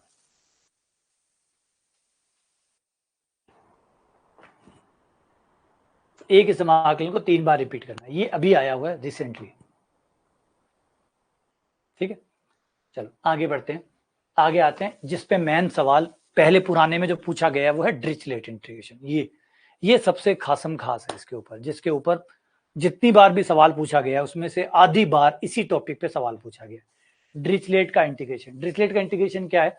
समाकलन के 2 फॉर्मूले बताए हुए हैं, मैंने तो वैसे तो एक ही बताया हुआ है, लेकिन ये इसका दूसरा रूप है, तो इन दोनों में से कोई ना कोई नॉर्मली पूछा जाता है 50% केसेस में, यानी अगर आप जितनी भर्ती परीक्षा को उठाओगे आधी बार इन्हीं में से सवाल पूछा गया, तो ये बढ़िया है, अगर आपको रटना है तो ये सबसे बढ़िया है, और इसको ट्राई कर लो, इसको पकड़ लो, चांसेस 50% आपके चांसेस है कि आपका सवाल इस टॉपिक से कवर हो जाएगा। तो ये क्या है? अगर यदि आप किसी ऐसे क्षेत्र पे समाकलन करते हैं जहां x 0 से बड़ा है बराबर है, y 0 से बड़ा है बराबर है, z 0 से बड़ा है बराबर है, x plus y plus z less than equal to 1 है, अगर इस क्षेत्र पे आप समाकलन करते हैं, आयतनीय समाकलन करते हैं, वो भी x की पावर l-1, y की पावर m-1, z की पावर n-1 का, तो समाकलन बराबर होगा गामा l गामा n बटा gamma l plus m plus n plus 1। बड़ा सिंपल सा है, सीधा फॉर्मूला है, बस खाली आपको पता करना है l कितना हो, जो भी x की पावर हो उसको l-1 से कंपेयर करो और l का मान निकाल लो, जो भी y की पावर हो उसको m-1 से कंपेयर करो, m का मान निकाल लो, जो भी z की पावर हो उसको n-1 से कवर करो, n का मान निकाल लो, ये सारे मान यहाँ रख दो, समाकलन का उत्तर आ जाएगा। समाकलन करना नहीं होता, बस ये फॉर्मूला लगाना होता है, फिर आपका उत्तर आ जाएगा। अगर इसी में थोड़ा चेंज कर दिया जाए, इसी में चेंज कर दिया जाए, ये वाला जो समतल है, इस समतल को हटाकर इस समीकरण का यूज किया जाए, एक्स स्क्वायर बटा a square plus y square बटा b square plus z square बटा c square less than equal to 1, अगर इसका यूज किया जाए, इसे दिग्वर्तज कहते हैं, दिग्वर्तज का इस्तेमाल किया जाए, तो फिर यही फॉर्मूले में चेंज आ जाते हैं, ये हो जाता है ए स्क्वायर बी स्क्वायर सी स्क्वायर बटा 8, जो कि आगे आएगा gamma l/2 gamma m/2 gamma n/2 बटा gamma l plus m plus n plus 2/2, ये चेंज हो जाता है। ये 2 फॉर्मूले, ये डिरिचलेट के फॉर्मूले कहलाते हैं। ठीक है ना, इन दोनों फॉर्मूलों को सही से यूज करने वाला जो है ना, वो प्रॉपरली अगर हमने यूज कर लिया, इनको सही से तुलना कर ली, देखना फर्क, देखना बाकी सब सेम है, खाली अंतर है इसका, तो ये देखना क्या दिया हुआ है, ये दिया है, ये दिया है, अगर वो दिया है तो वो लगाना है, ये दिया है तो ये लगाना है। ठीक है, आ जाओ सवाल करके दिखाता हूं इस पर।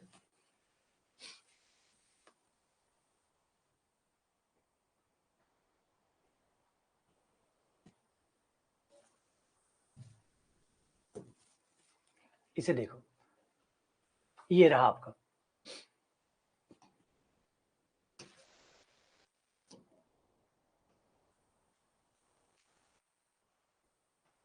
ये दिया। ठीक है, अब करना क्या है, इसके लिए आपको सेकंड वाला फॉर्मूला लगाना है, सेकंड वाला जो फॉर्मूला है वो लगाना है। सबसे पहले एल एम एन का मान निकालो, जो भी एक्स की पावर है उसकी तुलना करो l-1 के साथ, जो भी y की पावर है जो कि इसमें नहीं है उसकी तुलना m-1 के साथ, जो z की पावर है उसकी तुलना n-1 के साथ।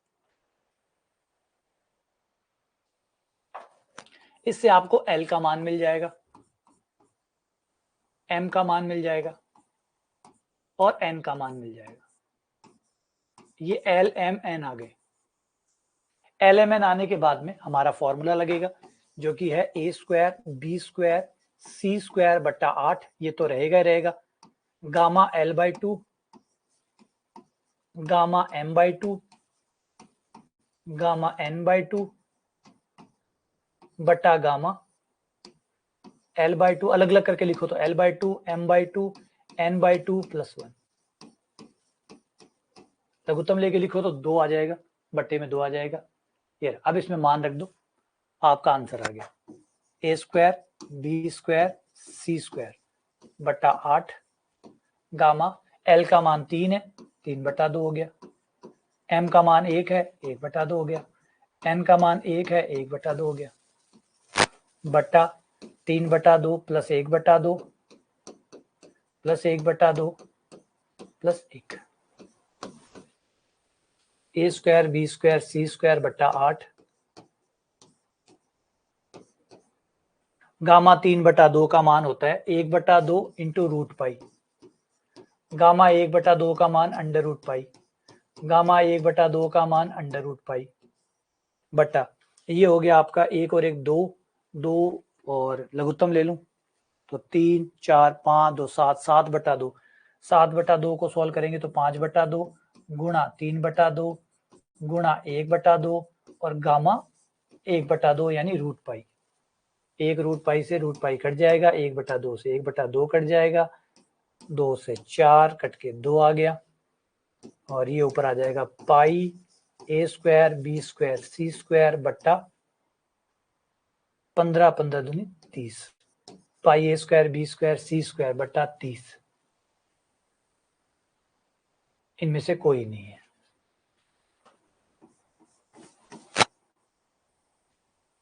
सारे ऑप्शन गलत है।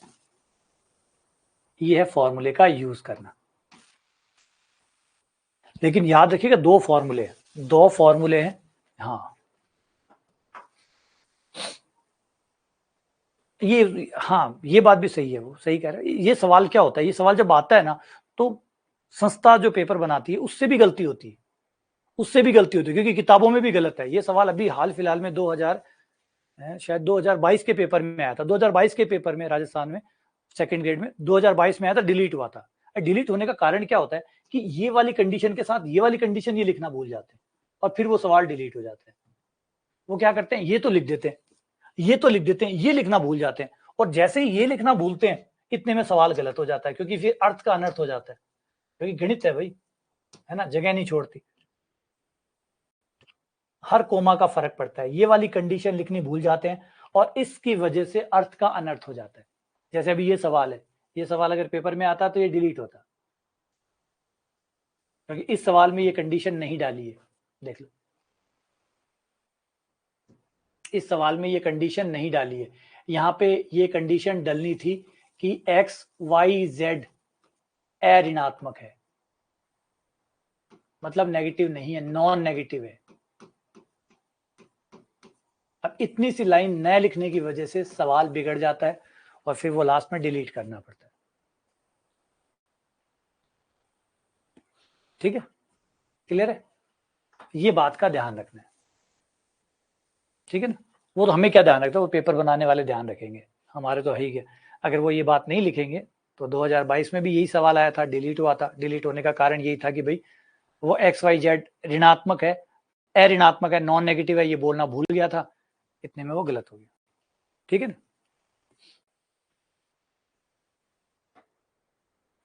हाँ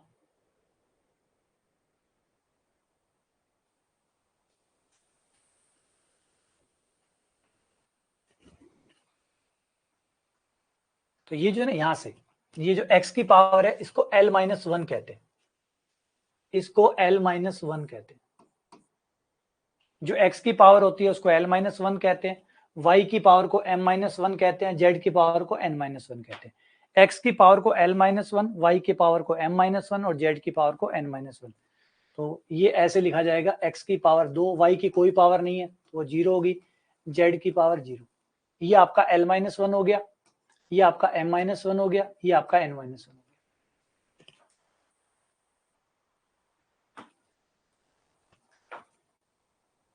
और देखो इसके ऊपर कई बार तो फॉर्मूला भी पूछता है, डायरेक्ट भी, जैसे ये रहा। अब इसमें डायरेक्ट फॉर्मूला पूछ लिया, ऊपर वाले को देखो, ऊपर वाले में डायरेक्ट फॉर्मूला पूछ लिया कि x greater than 0, y greater than 0, z greater than 0, x plus y plus z less than equals to 1। तो बताइए ये समाकलन किसके बराबर होता है। लेकिन थोड़ी बहुत तो कारस्तानी करेगा ही, वो तो की है इसने। वो क्या है, x की पावर l-1 यानी l की जगह l है, y की पावर m-1, m की जगह m है, n की जगह n है।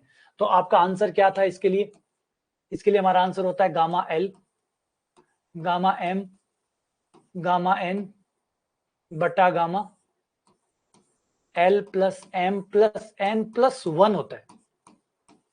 ये हमारा आंसर होता है। लेकिन प्लस 1 वाला तो यहां कोई है ही नहीं, है नहीं, गलत। -1 है, गलत, ये गलत। डी सही क्यों हुआ? क्योंकि गामा का एक पुनरावर्ती सूत्र होता है, गामा का एक पुनरावर्ती सूत्र होता है कि गामा n प्लस 1 बराबर होता है n गामा n। वो पुनरावर्ती सूत्र जैसे ही हम लगाएंगे आपका डी ऑप्शन आ जाएगा। Gamma l gamma m gamma n, ये देखो ये l plus m plus n plus 1 है, तो यही चीज बाहर आ जाएगी और यही चीज गामा के अंदर रह जाएगी पुनरावर्ती सूत्र लगाने के बाद। तो सही ऑप्शन हो जाएगा डी। तो ये इसने थोड़ी सी कारस्तानी, थोड़ी सी कलाकारी सवाल में की है, ताकि जिसको ये नहीं पता हो पुनरावर्ती संबंध, वो फिर ऑप्शन में अटक जाए। ठीक है, बाकी सेम सूत्र ही पूछ लिया डायरेक्ट, लेकिन सूत्र में भी थोड़ा सा कलाकारी लगा दी कि भाई सूत्र तो हर कोई याद करके जाएगा, सूत्र में भी थोड़ा सा है ना अक्कल लगाने वाला काम करवा दिया कि भाई अक्कल लगाओ, सीधा उत्तर नहीं आएगा, अक्कल लगाओ। ठीक है, अब आ जाओ इस सवाल पे। इस सवाल में देखो, इस सवाल को एकदम सही कर दिया, ये दे दिया। ठीक है, अब एक्स वाई जेड धनात्मक होने चाहिए, उसकी जगह देखो प्रथम अष्टांश दे दिया। प्रथम अष्टांश मतलब फर्स्ट ऑक्टेन, फर्स्ट ऑक्टेन का मतलब यही होता है कि तीनों प्लस है। फर्स्ट ऑक्टेन मतलब पहला कमरा, और पहले कमरे में तीनों प्लस होते हैं। ये सवाल एकदम सही है। प्रथम अष्टांश यानी फर्स्ट ऑक्टेन दे दिया, और फर्स्ट ऑक्टेन जहां पे सब प्लस होते हैं।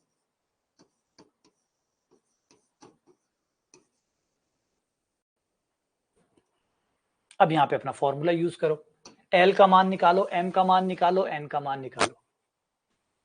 तो जो x की पावर है वो l माइनस 1 के साथ कंपेयर करो,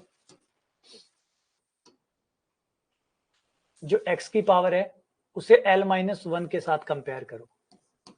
l माइनस 1 बराबर 1, l बराबर आ गया 2। y की पावर को m माइनस 1 से कंपेयर करो, z की पावर को n माइनस 1 से कंपेयर करो। ये lmn का मान आ गया। फॉर्मूले में मान रख दो, फॉर्मूला है a square b square c square बट्टा 8।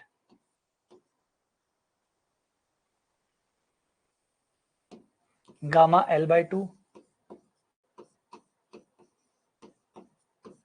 by 2 गामा n/2 बटा gamma l/2 m/2 n/2।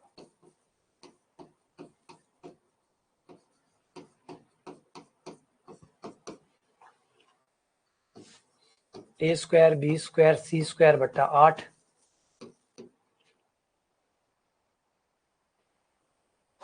l का मान 2 1 1 1 1 plus 1 plus 4,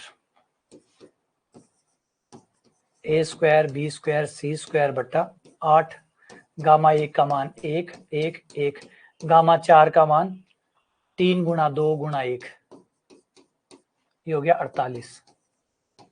a square b square c square बट्टा 48, जो कि यहाँ कोई से में भी नहीं है। ऑप्शन तो कुछ और ही लग रहे।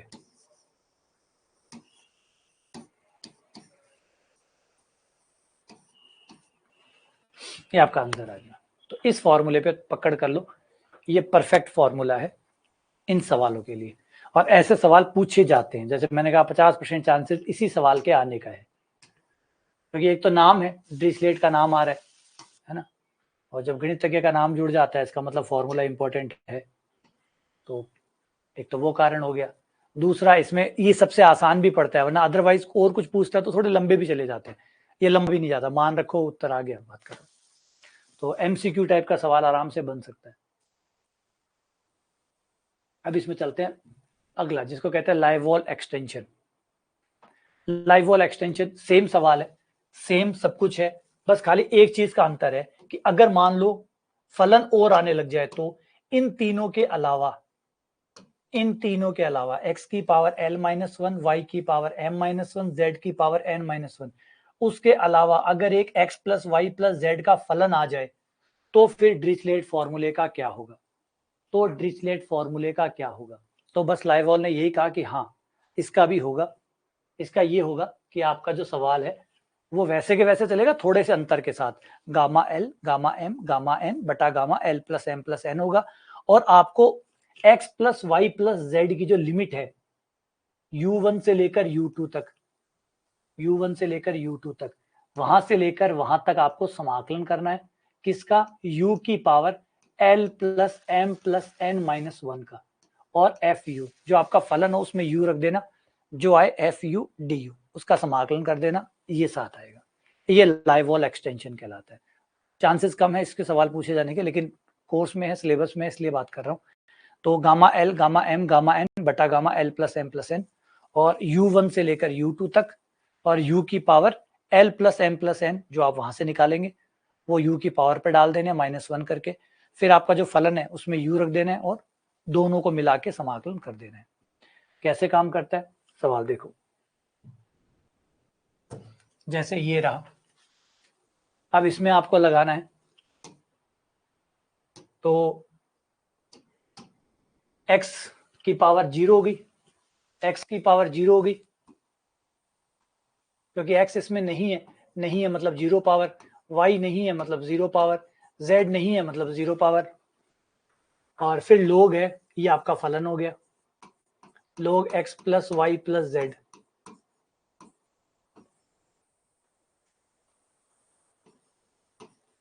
ये आपका फलन है।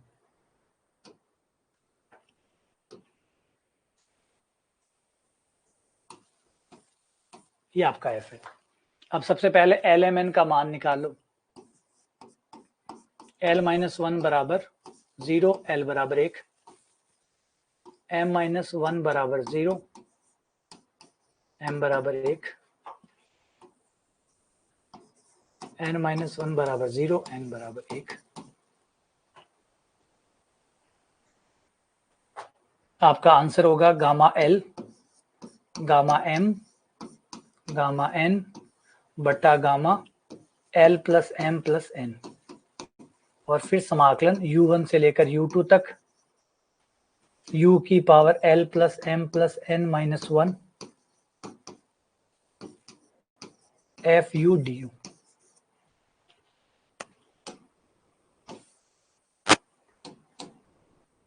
तो गामा एल का मान कितना हुआ? 1, m का मान 1, n का मान 1 बटा 1 प्लस 1 प्लस 1, गामा 3 हो गया, 0 से लेकर 1 तक हो गया। वो देखो ये रहा, x plus y plus z की लिमिट 1 तक दी हुई है। x plus y plus z तीनों धनात्मक है। अब ये तीनों प्लस के हैं तो 0 से तो बड़े ही होंगे, तीनों अगर प्लस के हैं तो जोड़ भी 0 से बड़ा होगा, तो 0 से लेकर 1 तक हो गए, तो लिमिट होगी 0 से 1 तक। और ये हो गया आपका u की पावर 1 प्लस 1 प्लस 1 3, 3 माइनस 1 2, और साथ में log u du। अब इस पे खंड से लगा के समाकलन कर लो। गामा 1 का मान 1, गामा 3 का मान 2 गुणा 1 2, यहाँ पे खंड से लगेगा, खंड से लगेगा तो ये अवकलन में रख लो, इसको अवकलन में रख लो, इसको u मान लो और इसको v मान लो, log u आपका बाहर आ गया, और u स्क्वायर का हो गया u क्यूब बटा 3 माइनस log u का अवकलन 1 बटा u स्क्वायर का समाकलन u क्यूब बटा 3 du।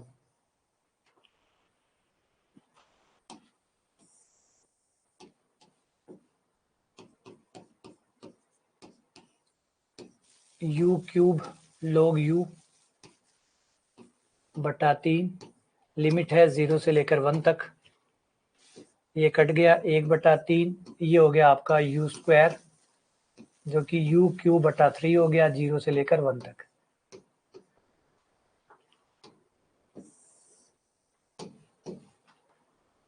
एक बटा 2, पहले अपर लिमिट, log 1 का मान 0 रखने पर 0 की पावर 3 0, -1/9, 1 रखने पर 1, 0 रखने पर 0, ये माइनस का 1/18, ये आपका आंसर आ गया।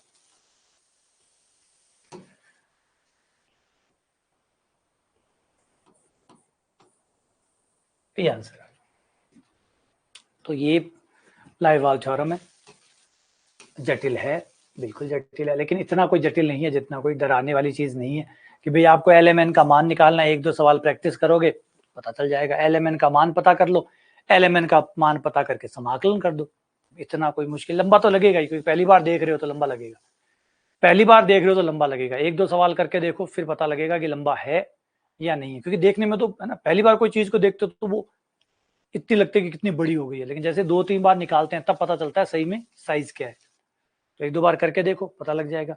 हाँ, अगर आपको इसमें इस टॉपिक को छोड़ना हो, लंबा तो है, इस टॉपिक को छोड़ना हो तो छोड़ने से पहले 2-3 चीजें जरूर पढ़ लेना, बाकी चीजें छोड़ देना चाहे। एक तो डबल समाकलन करते कैसे हैं वो सीख लो, एक ये लाइववॉल और ये जो अभी ड्रिचलेट गया है ये फॉर्मूले पकड़ लो, क्योंकि अगर बाई चांस सिंपल सवाल आता है ना तो आपको फायदा मिल जाएगा, क्योंकि कई बार इस टॉपिक में से सरप्राइज करने के लिए सिंपल सवाल डाल देता है, जैसे अभी मैंने बताया जून में सरल सवाल ही आया था, तो कई बार सिंपल सवाल डाल देता है और हम इस टॉपिक को छोड़ देते हैं कि ये सोच के कि टफ है, तो इसलिए छोड़िएगा मत, थोड़ा थोड़ा सा जरूर पढ़ लीजिएगा, ड्रिचलेट पढ़ लीजिएगा, ठीक है, एक ये लाइववॉल पढ़ लीजिएगा, ड्रिचलेट, लाइववॉल, और एक डबल समाकलन करते कैसे हैं, बेसिक वाला, ज्यादा लंबा चौड़ा नहीं, बेसिक वाला, बस इतना करके साइड में रख दो। लिमिट चेंज करना, ओवर करना, धुर्य रूप, वो सब जाने दो, बस केवल 3 चीजें कर लो। डबल समाकलन कैसे करते हैं, शुरुआत वाले 1-2 सवाल वो देख लो, ड्रिचलेट देख लो, लाइववॉल देख लो, बस उसके बाद में साइड में रख दो। इतने में आपका एक सवाल मोस्टली चांसेस है कि कवर हो जाएगा, ठीक है ना।